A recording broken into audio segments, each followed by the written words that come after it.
एक चिड़िया ने बताया कि यह 3 बातें जीवन में याद रखने पर कभी औलाद पर संकट नहीं आता, धन की हानि नहीं होती और अपनों से कभी धोखा नहीं मिल सकता। तो दोस्तों, इस कहानी को ध्यान से सुने और समझे। तो चलिए कथा शुरू करते हैं। लेकिन आगे बढ़ने से पहले आपको बता दें कि गरुड़ पुराण में कहा गया है कि कथा हो या सीख, अगर बीच में छोड़ दिया जाता है तो वह पाप की श्रेणी में आता है। तो आपसे निवेदन है कि वीडियो को अंत तक पूरा देखें, और अगर आप एक सनातनी हैं तो वीडियो को लाइक करके चैनल को सब्सक्राइब जरूर कर लें। तो चलिए कथा शुरू करते हैं। पुराने समय की बात है। टीकमगढ़ राज्य के राजा का एक बेटा हुआ था जिसका नाम था सिद्धार्थ राजकुमार। सिद्धार्थ का एक नियम था, वे अपने साथ एक सेवक को लेकर बेस बदलकर रात में नगर में घूमा करते थे और नगर में घटने वाली समस्त घटनाओं को देखकर उन पर मनन किया करते थे। राजकुमार सिद्धार्थ के पिता बहुत वृद्ध हो चुके थे, इसलिए एक दिन उनकी मृत्यु हो जाती है। उसके बाद राजकुमार सिद्धार्थ को ही वहां का राजा बनाया जाता है। राजा बनने के बाद भी राजकुमार ने अपने नगर में घूमना बंद नहीं किया। हां, इतना जरूर था, पहले उनके साथ एक सेवक रहता था, अब वे अपने साथ एक मंत्री को रखते थे। एक दिन राजकुमार सिद्धार्थ और उनके मंत्री बेस बदलकर नगर में घूम रहे थे।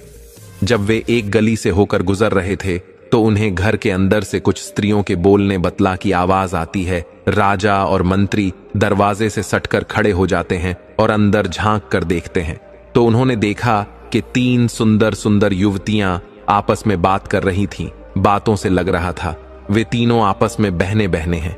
वे तीनों अपनी अपनी पसंद के बारे में बातचीत कर रही थीं। बड़ी बहन कहती है, बहनों, मुझे तो स्वादिष्ट भोजन खाने का बड़ा शौक है। मैं तो अपना विवाह किसी राजा के रसोइये से कराऊंगा, दिष्ट भोजन खाने को मिलता रहे। तब मझली वाली कहती है, हे बहनों, मैं तो अपना विवाह किसी राजा के बड़े अधिकारी से करना चाहती हूं। अगर मेरा विवाह राजा के मंत्री से हो जाए, सेनापति से हो जाए या कोतवाल से हो जाए तो मैं अपने आप को बहुत धन्य समझूंगी। छोटी बहन उनकी बातें सुनकर चुपचाप बैठी रही।